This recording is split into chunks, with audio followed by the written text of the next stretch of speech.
What's that, mate? Yeah, well, sea temperature you look at about 18 to 20 degrees normally off here is what we look for tuna. Like, you will get them in lower and you will get them in higher. But normally, like we've had ridiculously warm currents here this year, so, but 18 to 20 degrees is probably your best around here. Like I think it was about 19 last year, if I recall, if anyone recalls what the temperature was, but I'm pretty sure it was about 19 when we get the run. One of the other things with bluefin, like I know it's always hard to get a day off. Certain people here can get a day off really easy, but you know, not everyone can. So what? Hello. Yeah. And then so what you want to do there, as soon as you hear bluefin coming on, there's been years here when they first come on, they'll only go through for 3 days. That was exceptional last year. So all I can say is when they come on, if you can get a day off or whatever, get ready and get out there, because they can move on really, really quickly. They're fast moving fish and they won't stay long. It's got to be held there from non-eddies and bait. There's none of that there.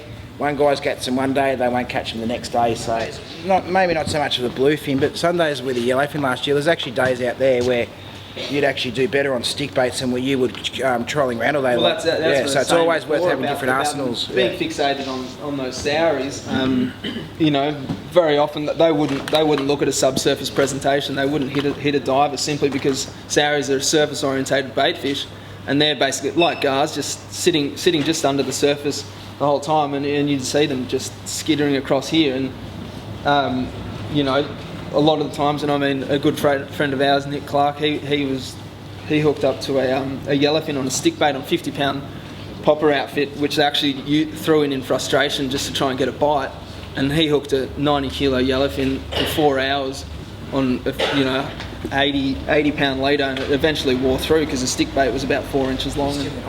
Yeah.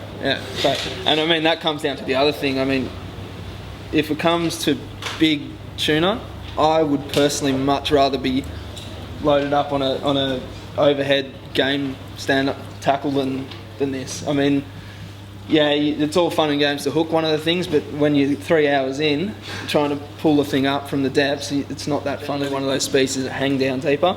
And even if you're cubing, dropping a jig down deep will quite often get yourself connected to an albacore, and even you know, if you nothing. See them on the sounder or anything, or you will not think they're there, and you'll drop them down, you'll just get them all. Yeah, if you've got a few people on the boat, maybe just go one drop each, because I mean, jigging is tiring. I'm no professional at it, but you know, give me 2 drops and I'm buggered.